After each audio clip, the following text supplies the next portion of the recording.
Alright, welcome back to part 3 of my playthrough as Isabella in Fear and Hunger 2 Termina.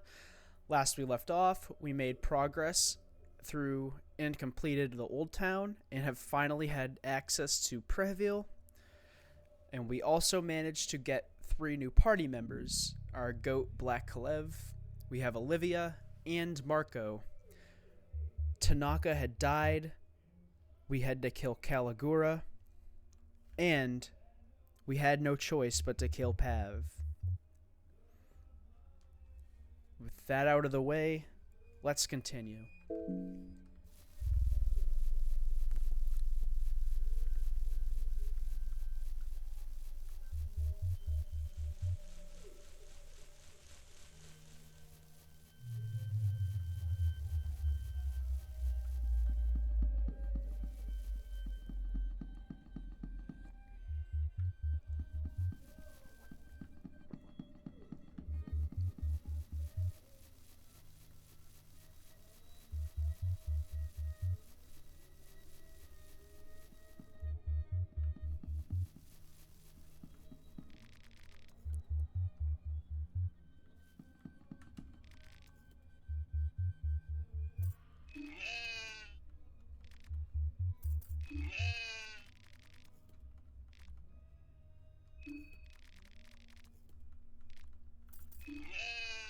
Okay, well I guess Black Kalev just wants to eat grass for now. So I guess we're down to 3.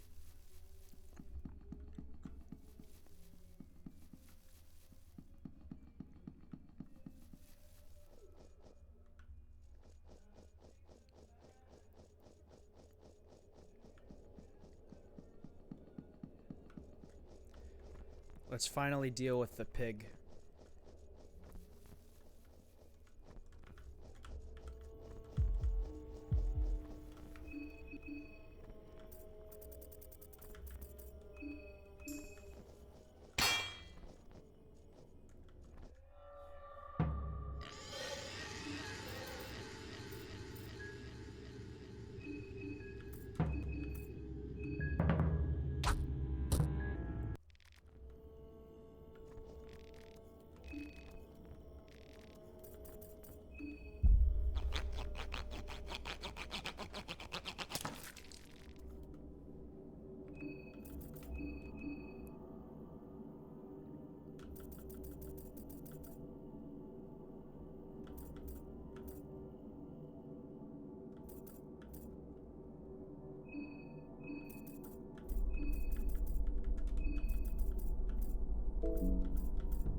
Let's also deal with the enemy over here.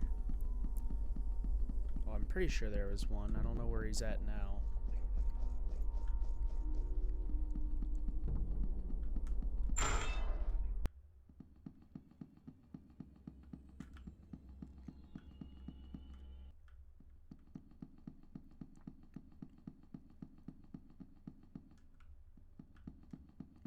Oh, hi, Enrique.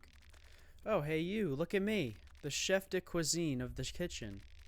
The menu and everything is all me. Want to have a taste? What are you making? I'm making basic goulash.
The body of the Bobby was still pulsating steadily, but now it stopped.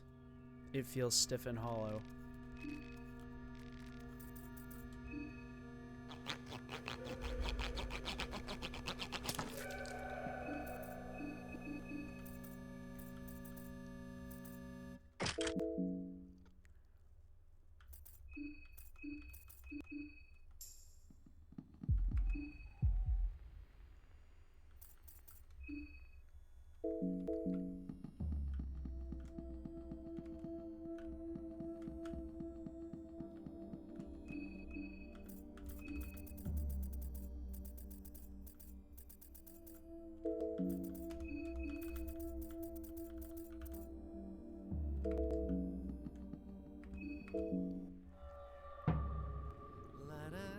Needles came waltzing in to greet you.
A syringe with neurotoxins attached to an officer's sword. Each thrust releases some of the poison.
I stopped on by my way to the church. I used to spend a lot of time here as a kid. The place has a soothing effect on me.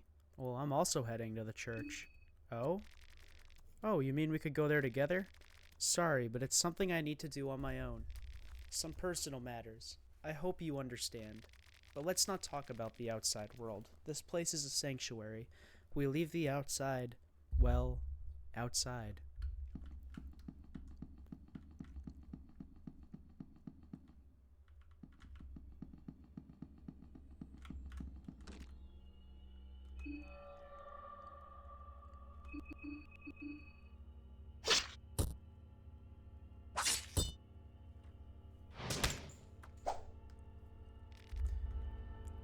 Oh, so it's gonna be like that. Alright. I figured.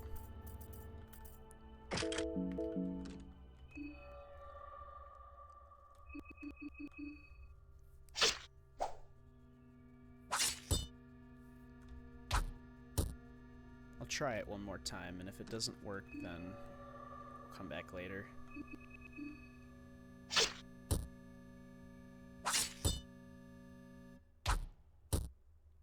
Nope.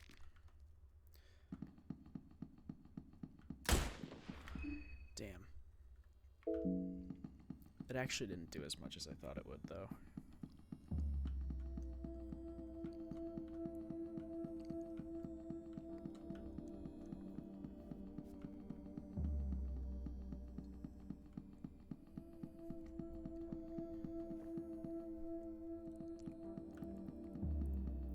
I wonder if Osa is still here.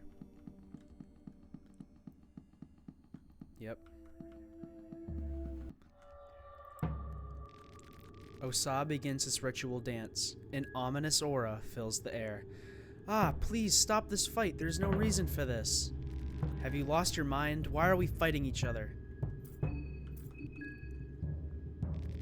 Let's see how the stars align. Looks like it's your time to go, my friend. You traveled all the way here just to get killed? And I would do it again just to deal with you. You cannot begin to understand what I've witnessed. A mere mortal like yourself cannot intimidate me.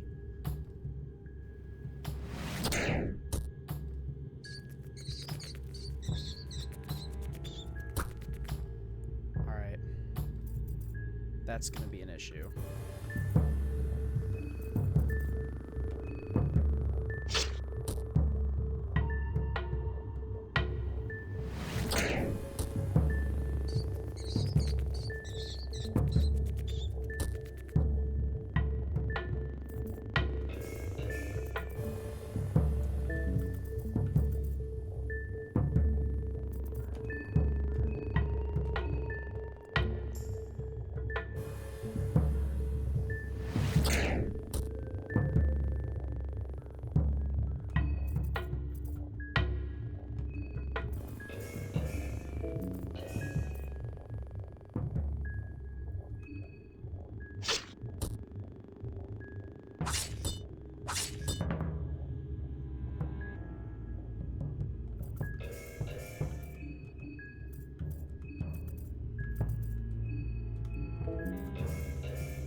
Jesus, that was a hard fight.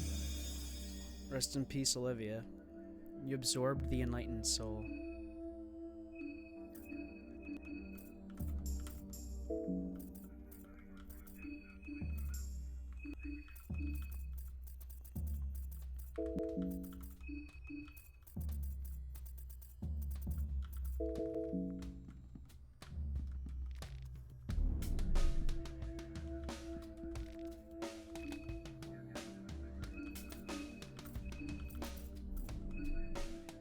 A dried and bird sever head. The face is forever left in a spiteful grimace. The head is not without purpose, though. Some kind of power in it reflects otherworldly attacks occasionally.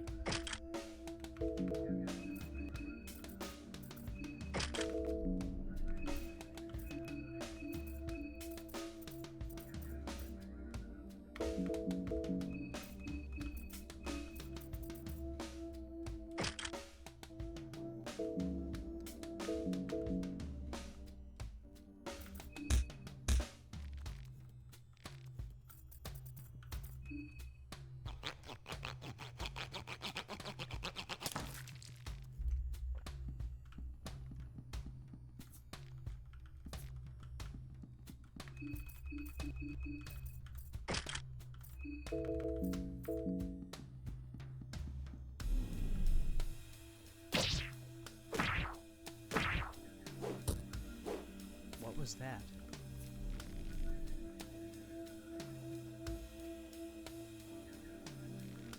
Ooh, wait from up. I changed my mind. Let's check out the church together.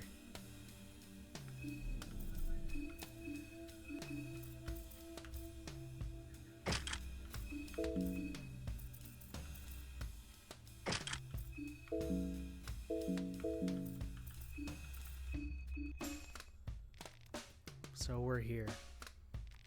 The church feels awe-inspiring. Not sure if it's in a good way or not.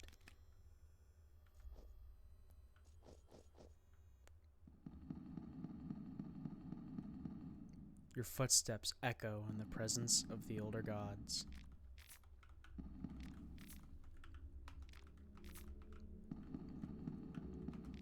There seems to be a place for something here. There are carvings of an old-time language, the fellatio of mankind. There are carvings of an old-time language, the martyr that tries to overcome its idols. The hunger and vengeance. Teachings of Almer are written on the Bible. Eye for an eye leads to everyone being blind, but when everyone involved is blind already, there is very little to lose. Blind in your quest for power, I am blind in my quest for vengeance.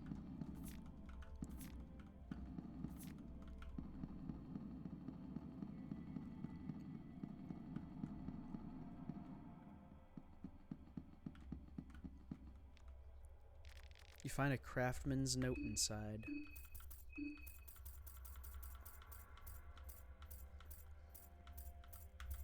Notes left behind by the craftsman of the church. James, it happened again. Those kids stole the tools for the upteenth time. If I ever catch them in the act, there's going to be hell to pay. The priest told me that everyone under the sun, or the Ascended One, share all possession. Nothing is mine and nothing is yours. All is that of Almer. What mumbo-jumbo. That might work for the priest and all, but he's not the one doing these renovations under a strict schedule. In the future, I'll hide the toolbox. I have a perfect spot in mind already. When you enter the second hall, you know those statues? They are pointing one to another. Just follow their lead. The last one points at the spot near the wall. I'll leave the box under the floor tiling there. Also, just to make it more difficult for those thieving little rats, I decided it's best to close the underground passage to the renovation site. Father Domek took one of the key effigies to his orphanage. One was left for the priests here. I'll take the last one to my own apartment. So if you need to use the passage, let me know. You copied the locations mentioned on the note of your map.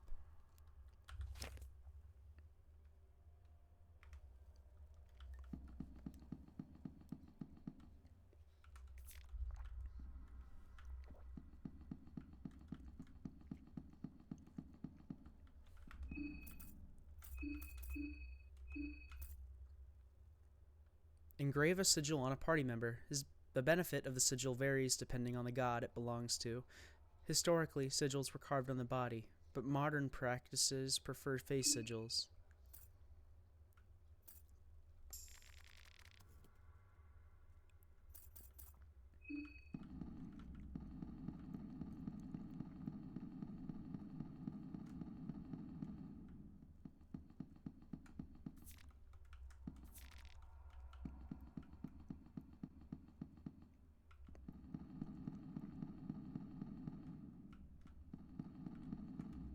The floor tile feels loose here.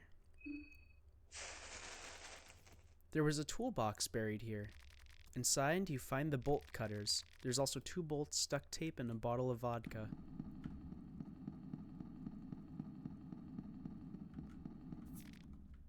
An artificial soul. There are rumors that Bremen experimented with creating artificial souls to power their unholy rituals. If this is truly one of those, it could be used to channel otherworldly more efficiently.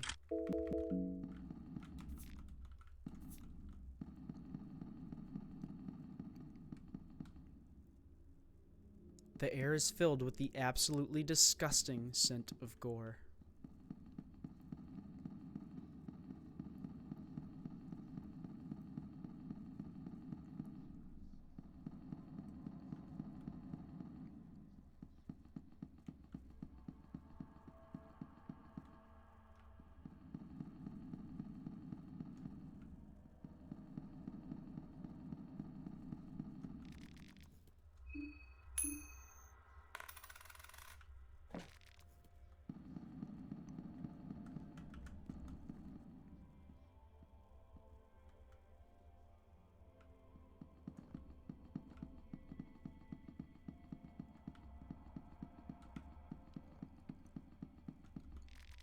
There's a rope tied on the beam.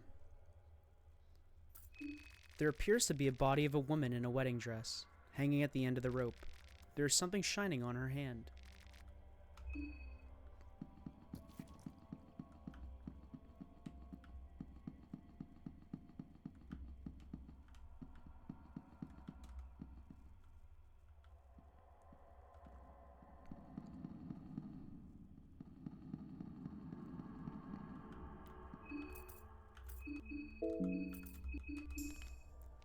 Welcome to the Church of Almer. What a miserable place it really is. Why did we come here again? Pretty decent-sized church. It's not quite the Cathedral of Shadows of the Vatican, but it's got a character of its own.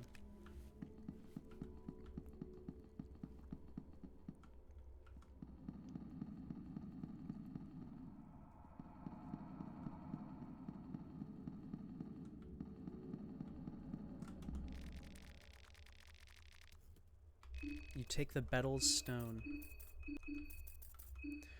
The ring of a long-gone new god, Betel. The ring has magic imbued in it and is constantly leaking from the crystal.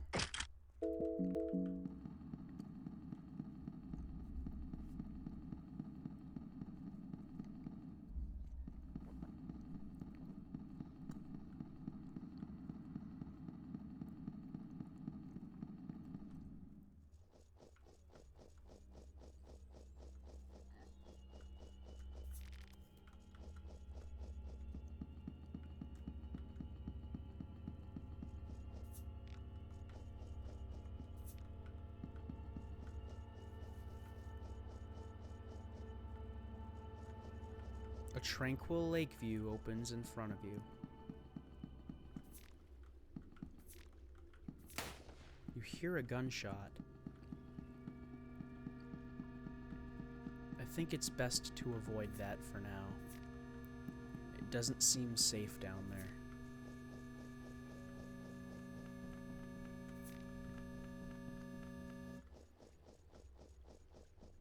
Maybe we'll come back another time.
There's someone crouched over there.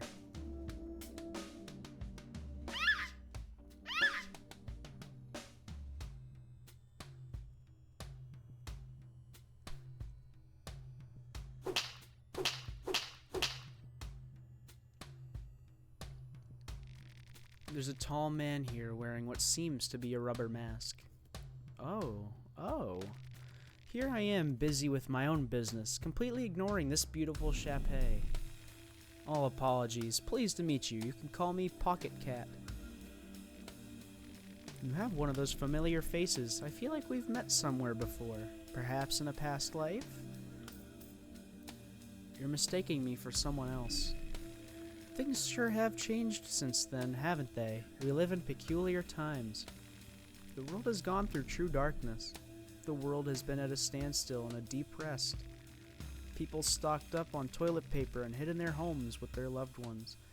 They were waiting for that glimpse of light just because they knew that even the darkness has a breaking point. Say, old sport, what do you think follows such intense darkness? Growth into something new. Yes, change. It is the only thing that is inevitable.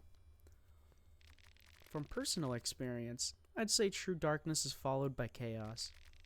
The mind, or the common consciousness we all share, strives for something new. When one is truly done with the darkness, one strives for new with such vigor that growing pains are inevitable. But here lies the danger. You see, chaos can ragdoll us into any one direction. The direction is not always towards the light. Sometimes one can find themselves lost in a limbo that is the chaos. When you enter the limbo from a dark place, there is a big chance that you can contaminate the chaos with your darkness and just create a new pitch black place. Maybe even darker than the one before.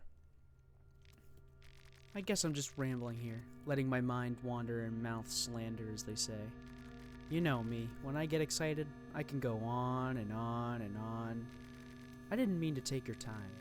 From what I understand, you've got your hands full with the festival already, so I'll get straight to the point. Not only a wandering gentleman, but I'm also a head salesman of sorts with deep, deep pockets. What is a head salesman, you ask? Well, it is exactly what it sounds like. I'm willing to part from my valuable collection if the price is right. And the price is severed heads of those participating in the festival. Macabre, I know, but you get used to it. Gods knows I did. This is what I have to offer. It is quite a nice collection if I say so myself. You have 3 contestant heads. What do you want to trade them for? Let's trade them for a skin Bible of Sylvian. You got the Skin Bible chapter of Sylvian. Happy to do business with you. Truly was a pleasure to meet you once again, but I fear I must go for now. The tower you were heading towards? It's to the east of here, just beyond the church's hidden passage. Let us meet again there. Perhaps I'll have a special deal for you. My pockets are very deep, you see. But until that time, old sport, take care, take care.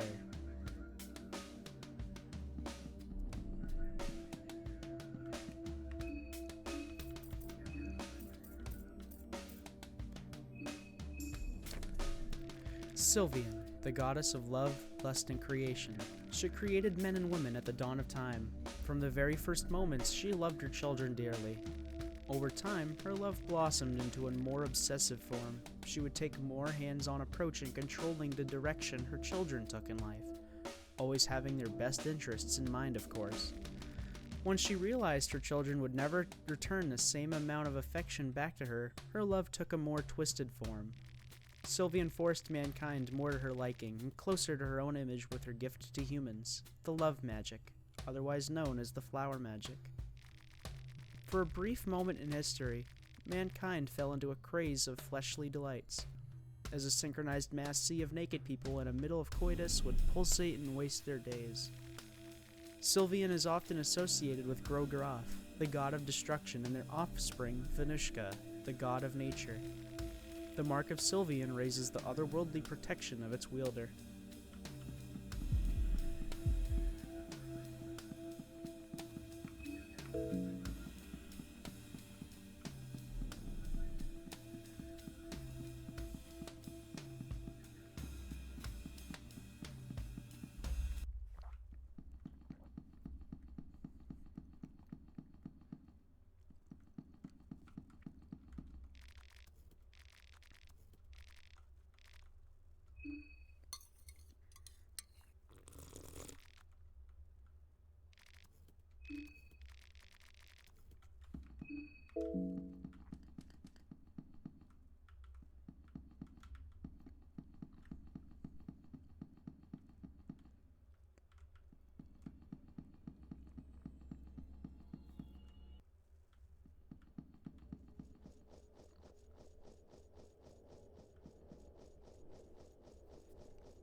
Let's draw the sigil of Sylvian.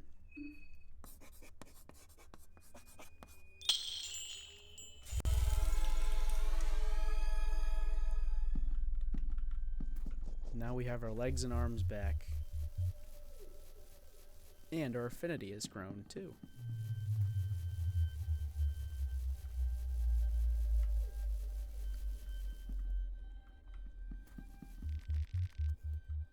Again? Okay.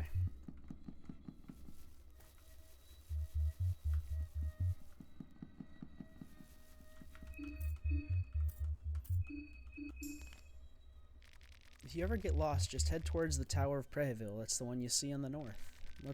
It's there to both guide and judge all Previllian folks. Lovely. It is normal to have this much fog around these parts.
Only a lone wind howl accompanies you on these empty alleyways.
Cobwebs slowly weave in the corner as you enter the building. Looks like whoever lived here left in a hurry.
Quiet. All the sounds from inside are muffled by the thick walls. What was that? The doors are locked from the other side. Anyone home? Marco is looking grim for some reason.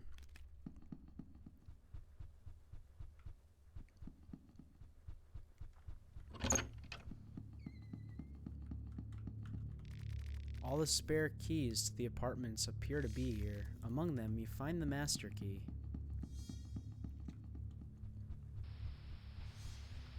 You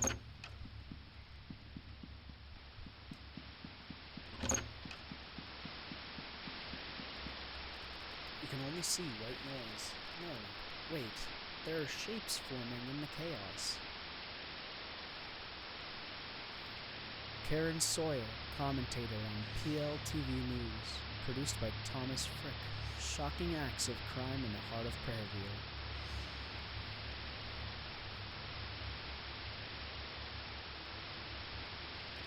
Commentating the events here at the Prairieville, Bohemia, is Karen Sawyer. Good afternoon. A murder so heinous and perplexing in all of its particulars has never been committed in the city of Prairieville. The tragedy of 28th Street. This most extraordinary and frightful affair that transpired here in the heart of the city baffles the residents of the apartment buildings to no end. The person held in charge of this crime was never said to be a suspicious one. All the residents described him as a calm individual who liked to keep himself most of the time. Regardless of his outward persona, inside this man was a monster. The residents of the apartments 6, 9, and 11, and 13 were murdered in the most gruesome manner. The television screen is filled with white noise again. 6, 9, 11, 13. Interesting. Mailboxes for the apartment residents. They're covered with some kind of white crust that prevents their use.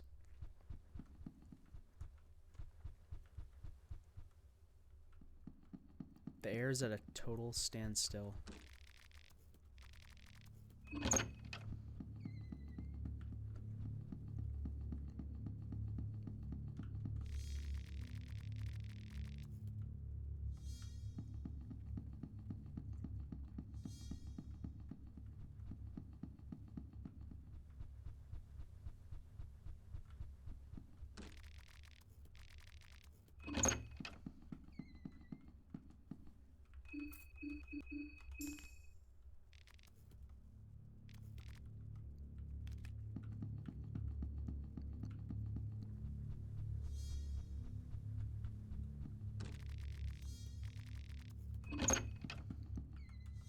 There's a portrait of a young man on the table. The person has his face scratched over. You find the portrait of a young man.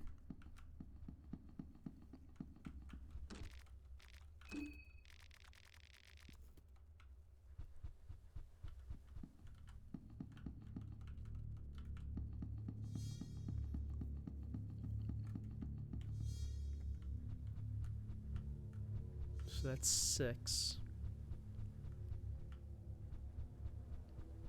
So we have to go on top now. It's so quiet, no one could probably hear you scream from here. 6.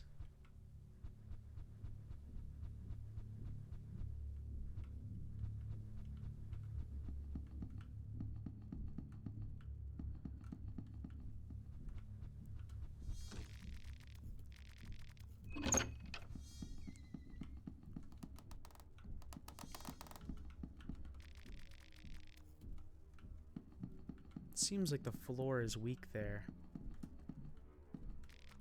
A horse head statue stands here proudly. The statue doesn't seem too heavy. You could push it pretty easily.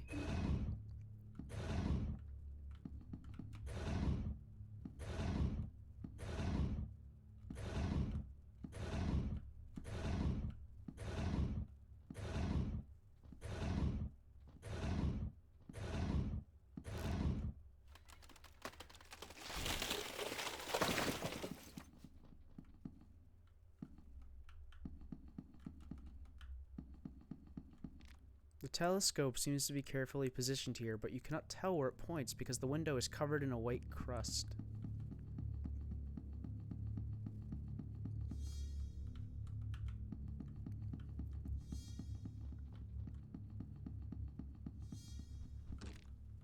The door is locked with a simple lock. There's a handwriting on the door that says, "Please do not disturb." You could use the master key.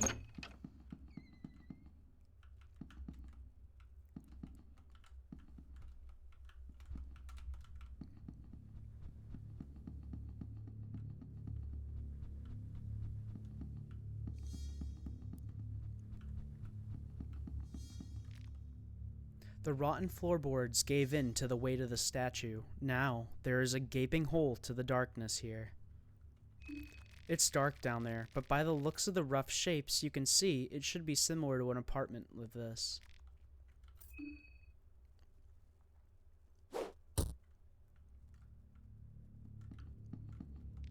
There's an unknown sigil on the floor, and there is a book on the floor as well, with some erratic writing in it. You find the diary of a madman.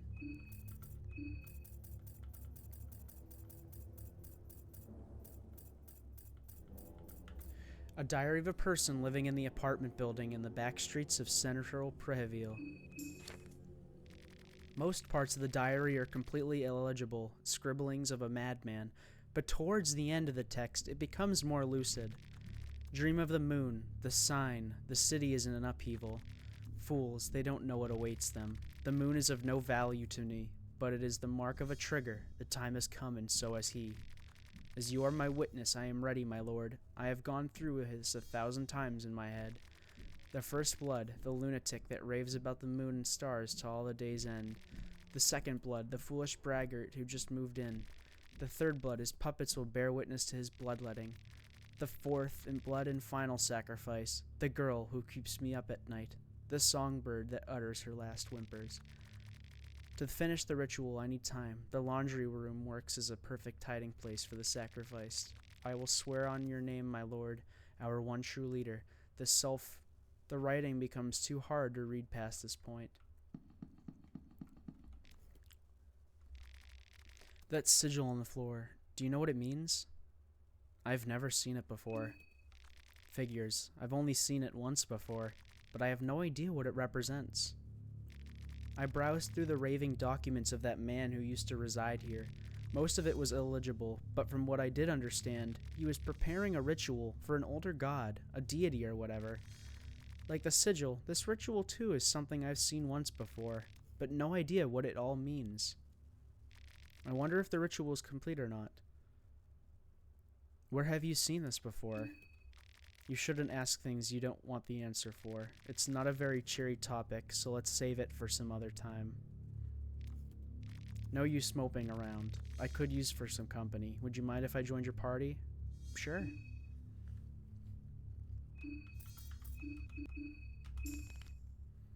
Anyone home? What is this mold? It's covering everything.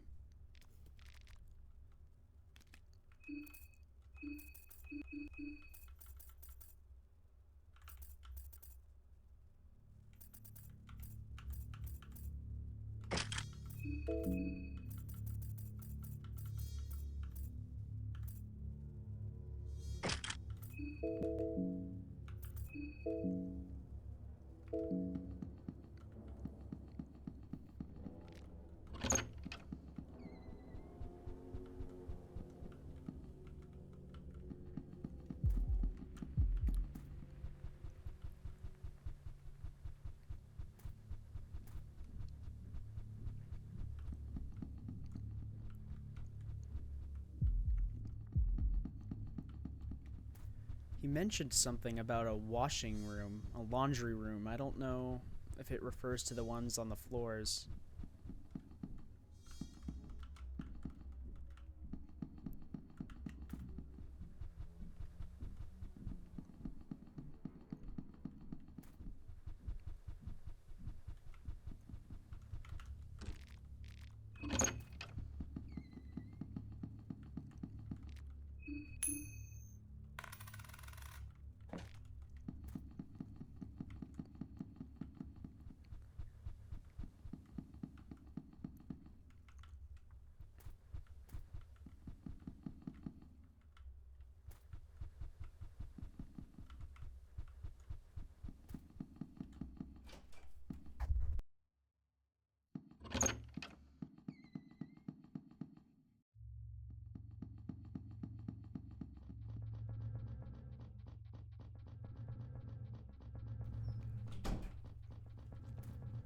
Sorry about that. Someone came in the room. There is a washing machine standing here. The glass screen is too filthy for you to see inside. The washing machine is shaking violently. There is a padlock with a mechanical 4-digit code keeping the lid closed. Let's try forcing it open.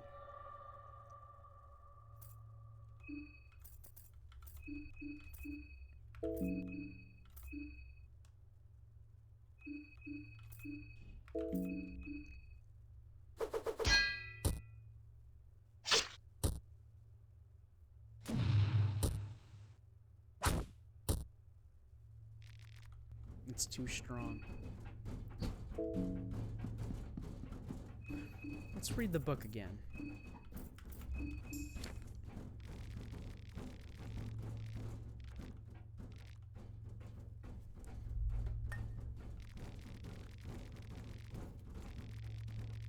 The lunatic that raves about the moon and stars. The foolish braggart who just moved in. The third blood. His puppets will bear witness. The girl who keeps me up at night. The songbird that utters her last whimpers.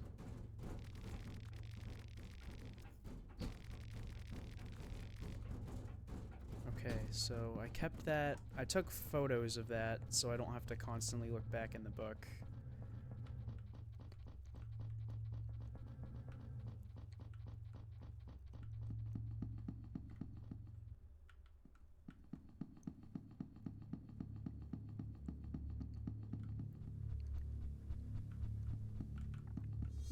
Maybe we have to go in the rooms in order? Is that what it's trying to say?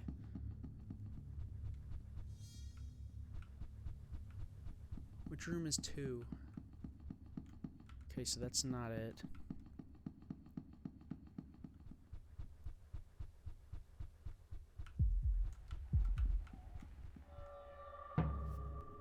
The neighbor snorts. A dirty cloud is emanating from its nostril. Let's try running for now.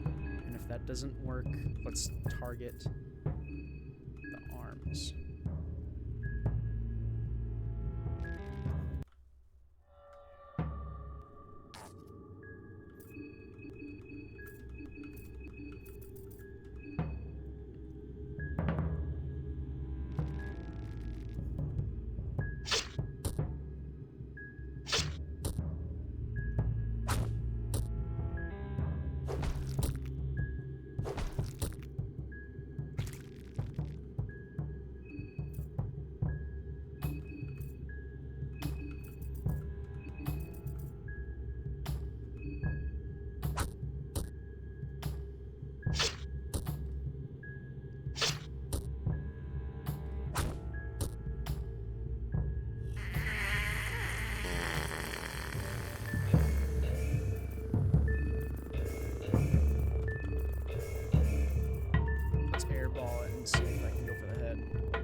mess.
Is it on the second floor or third floor?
Let's read the book again.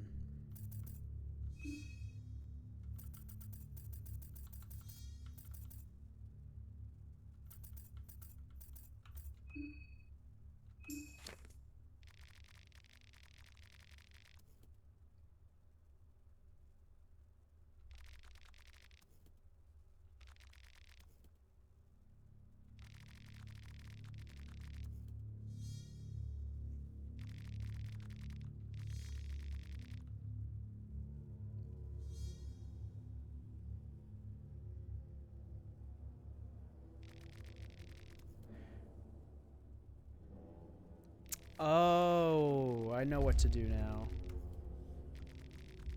Alright, so the numbers of the apartments that were given, you have to find a certain combination for the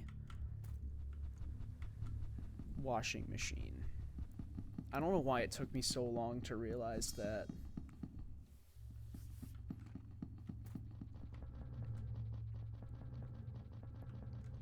Let's try them in order first. So the original order of the combination, or what could be the combination, was 9, 13, 11, and 6. Oh, cool. The insides are bloody and disgusting. Upon further investigation, you notice that the washing machine hole turns into a tunnel. You can see a faint light out there in a short distance.